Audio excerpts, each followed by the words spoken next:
What's going on? It's Taisophon and I'm coming at you guys with another video. I just wanted to come on here and give you guys my first impressions on the 2XKO Alpha, and I just kind of want to come on here and give you guys my take on how I felt about the game overall. A little backstory about the Alpha: I actually received the Alpha code. You know how they send you the Alpha code through your email or whatever like that? I received the Alpha code the same day as everyone else did, but I didn't end up seeing it until the last 2 days of the Alpha pretty much. So I only had about 2 days or less than 48 hours to play it, but it's not a problem at all. I spent a lot of hours on it and I think I've played the game enough to come on here and give you guys my first impressions of the Alpha.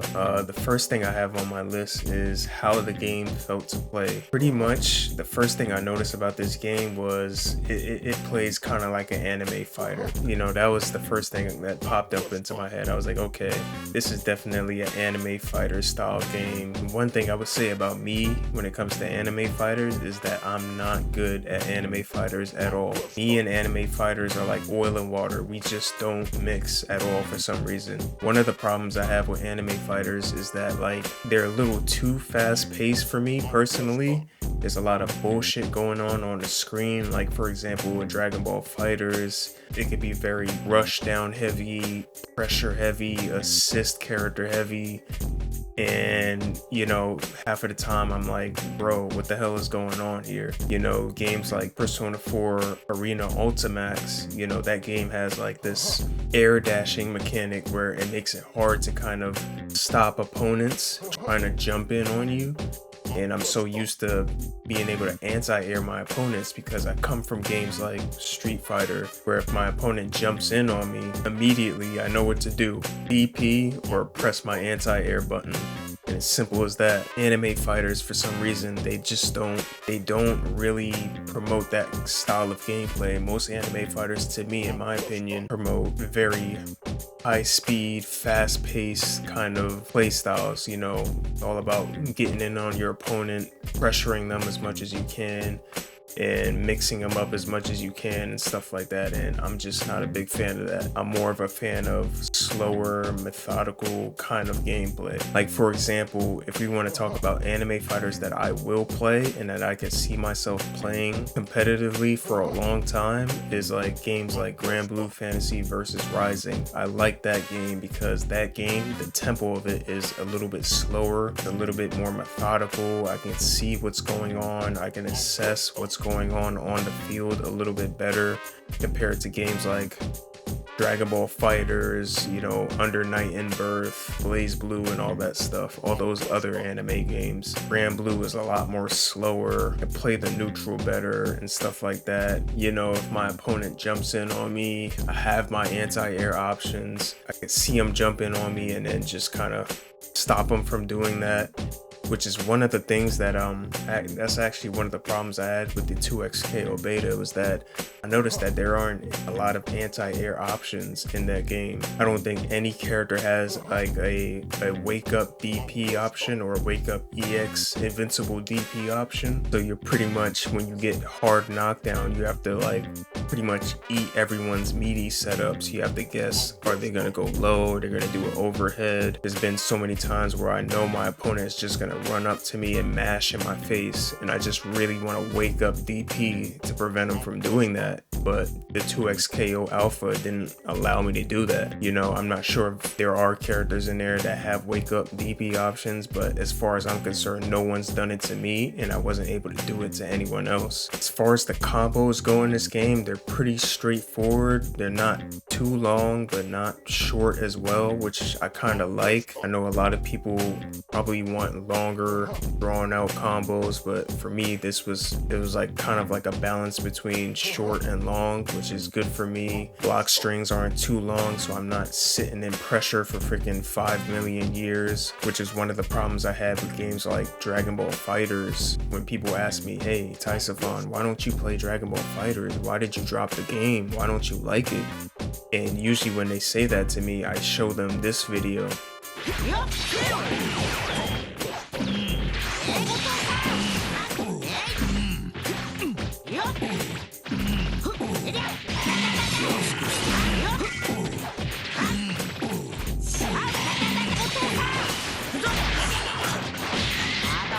And when I show him this video, I say, this is the reason why I don't play this game anymore, because this is not something that I want to deal with. And I can't see myself playing the game competitively and have to sit in block stun for this long. I'm sorry, I'm just not going to do it. I'd rather play something else. This game also gives you good defensive options. Like for example, push block, which is, I'm not gonna lie, I didn't really utilize the push block feature all that much. I just kind of sat there and ate pressure and try to figure out how to get out of it on my own. They also give you a, what's it called, like a combo breaker feature, where if you're getting comboed to hell and your character is about to die, you can kind of call in your assist and your assist can break up that combo for you. So I thought that was pretty good. The next thing on my list is the weird button layout for this game. Man, coming from games like Street Fighter, you know, and then playing the 2XKO Alpha, I felt like I kind of had to remap the way I play fighting games in a way. There's a setting called Pulse. I played on the Pulse setting all throughout the Alpha because I did not want to play on the setting that they gave us for this 2XKO Alpha. I think the square button was like for light attacks, the triangle button was for heavy attacks, and then the circle and X button were for special attacks. They had an attack where you could do like a launcher. I think you had to press like down R1. Just the whole button layout was just weird to me, and I couldn't jive with it at all. So I pretty much played on Pulse, and that Pulse setting, it allows you to do auto combos. So I can sit there and I can just hit square, square, square, square, square, square, and do like launcher combos and stuff like that. And obviously, you know, people are gonna think I'm a scrub for using that Pulse feature, but don't worry about it. Like, I went into training mode and I try to swag up my combos a little bit, you know, figure out how I could add different types of special moves into it and end it with like a special move or like a super art or something like that. You know, I definitely try to swag up my combos and add a little pizzazz to it. So the next thing on the list was the characters that I played. So if you look at the screen, I went by the username Heartless Angel, and you can see that I played pretty much nothing but Echo and Ari the whole time. And the reason why I played Echo was because I thought he looked it cool. I thought Ari looked it cool. Echo, you know, he's kind of got like this sword-like weapon, and I'm really a sucker for characters with like sword-like weapons, daggers, you know, big swords and stuff like that. And Ari, I thought she looked it cool because she kind of gave me a kind of like a Rose from Street Fighter kind of vibe, but with like a little bit of edge to her. I really liked it Echo because he had this, I come to find out that he could kind of be a zoner. There was a lot of people saying that he's kind of like a zoner. He could sit back and throw like this time bomb projectile out onto the screen, which when the opponent comes in contact with it, they just get hit and get sent flying pretty much. But also, if you throw out that time bomb and it stays on the field for a certain amount of time and your opponent comes into contact with it, they freeze up and they just pretty much, they're stuck in time and they move in slow motion, and you could pretty much follow up with it and do whatever combo that comes to mind at that time. And I remember when I saw this, I was like, man, this character is gonna have so many crazy time bomb setups, it's not even funny. But for the most part, I used it pretty much for zoning, pretty much for trying to control the neutral, try to control spacing, making sure my opponent doesn't just run in on me, you know, just to kind of keep my opponent on their feet pretty much. I also like to use it to do meaty setups. For example, when I would grab my opponent, and when you grab your opponent in this game, it forces them into a hard knockdown situation. And I would run up to him, I'll do the down special where he throws his time bomb up in the air and it slowly falls down on top of the opponent. And I would do this to try to, like, you know, kind of keep my opponent on their toes by keeping them in block stun. I'll throw it up, it'll slowly fall down on top of them. I'll go for a low, or maybe I'll throw it up, jump behind them, try to mix them up a little bit to see how they would deal with that. Or sometimes I'll just throw it up, jump up in the air, come down with like a slashing move that will hit the time bomb down towards the enemy, and it will keep them in block stun for a really long time, and I can follow up with my combos like that afterwards. So I thought Echo's time bomb was pretty cool, and he had pretty cool time bomb setups, and I'm pretty sure there's like a whole bunch of things you could do with that time bomb projectile that he has. Now as far as Ari goes, like I said, she reminded me of Rose from Street Fighter, just with a little bit of an edge to her. I saw that she had a projectile, I saw that she had long reaching moves, she has like this Psycho Crusher ability where she can, shoot herself forward, backwards, diagonal, downwards, and stuff like that, and I would use that to try to mix up my opponent a little bit. I'm gonna be honest, I didn't really know how to play the character. I didn't know what I was supposed to be doing. I didn't really understand the matchups and stuff like that. I didn't look at any top players playing her. I just wanted to go in cold turkey and figure out what I'm supposed to do with the character on my own. And I would say out of the two characters, Echo and Ari, that I played throughout the alpha, Ari is definitely the one that I would probably drop in the future if they add more characters to the beta or the full release of the game, because as much as I like her design and as much as I like the edge that she has, I'm not entirely sure if I like her playstyle. Her playstyle wasn't necessarily for me. I didn't really have a game plan with her. I didn't know what her game plan was. I don't even know what archetype of character she is. So most of the time I was just kind of freestyling with this character.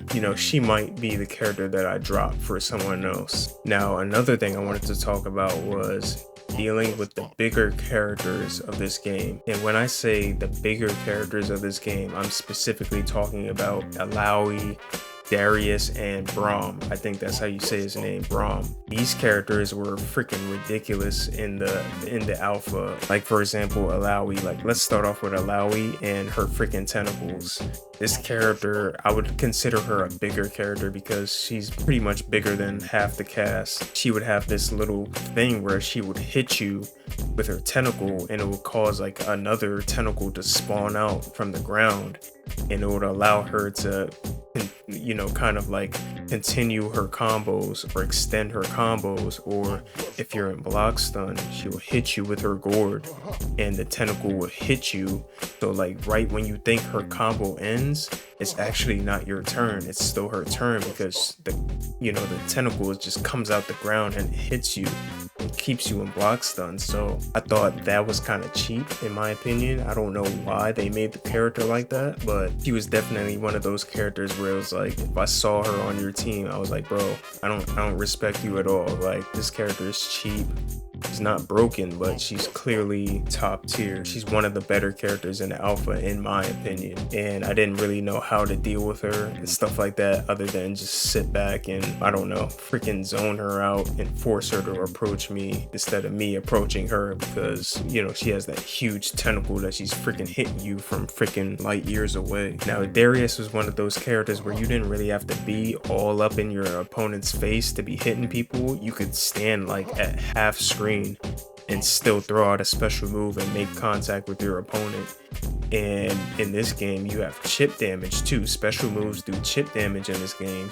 And I can't tell you how many times that I got chipped out by this character. It's mostly his range too. He suffers from the same thing Alawi does, where she's hitting you from freaking full screen and shit like that with his freaking axe. And this character does a lot of chip damage with his special moves. Pretty much every character in the game does chip damage when you use their special move. But the thing is with Darius is that he didn't really have to be close to you to be doing it. He would just lock you down in the corner.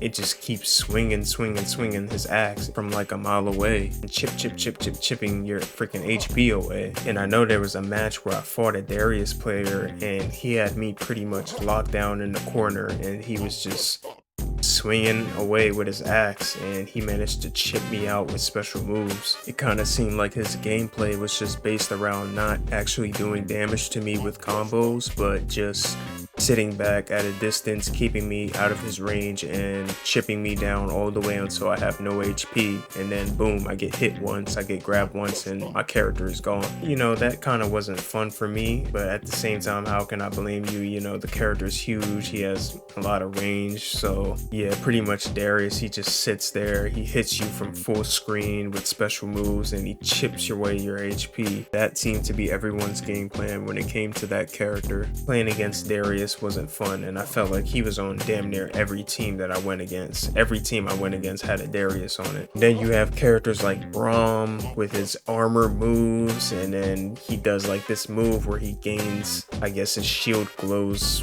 blue for something like that. I don't know if it's like an ice shield or a diamond shield or something like that, but whenever his shield would glow blue, he would just walk forward with the shield, and it was like there was nothing you could do about it. I had a result to grabbing him a lot. Like that was my game plan, just grab the dude to death. And then whenever I would try to hit him, you know, like I said, he has armored moves. He would just armor through everything I'm doing and then go for like a freaking combo. On top of that, this character does freaking heli damage to you. So, you know, a lot of these bigger characters in the game, I just thought they were cheap, and I hope they tune them down for the beta or for the full release, because they were not fun to fight against. And then even worse, they were on damn near every team that I fought against in this alpha. And then the last thing I have on my list is duos not working. I thought this was kind of sad, because the main reason why I wanted to play this 2XKO Alpha, or just the game in general, is because I wanted to do duos. I like the fact that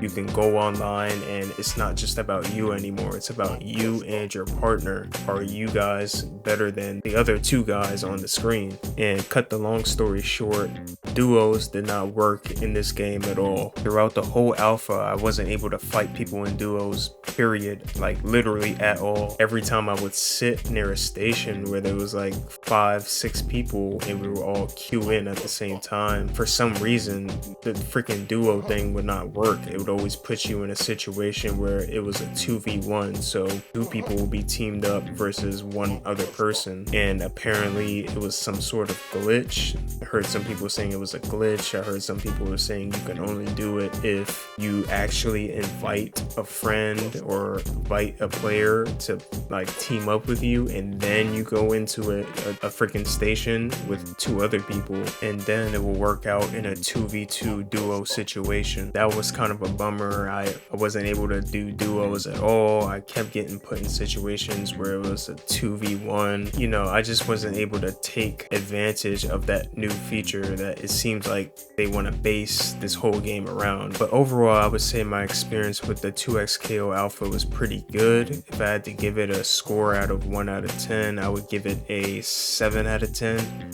You know, for the most part, I enjoyed it, but there was a lot of things in the game that I wasn't feeling. Like I said, Alawi being too powerful, her and her tentacles, Darius chipping you out with his freaking axe from like full screen, and freaking Braum with all his armor moves and that stupid shield of his. Yeah, as usual, if you liked the video, hit the like button. If you want to keep up with more of my videos, hit the subscribe button.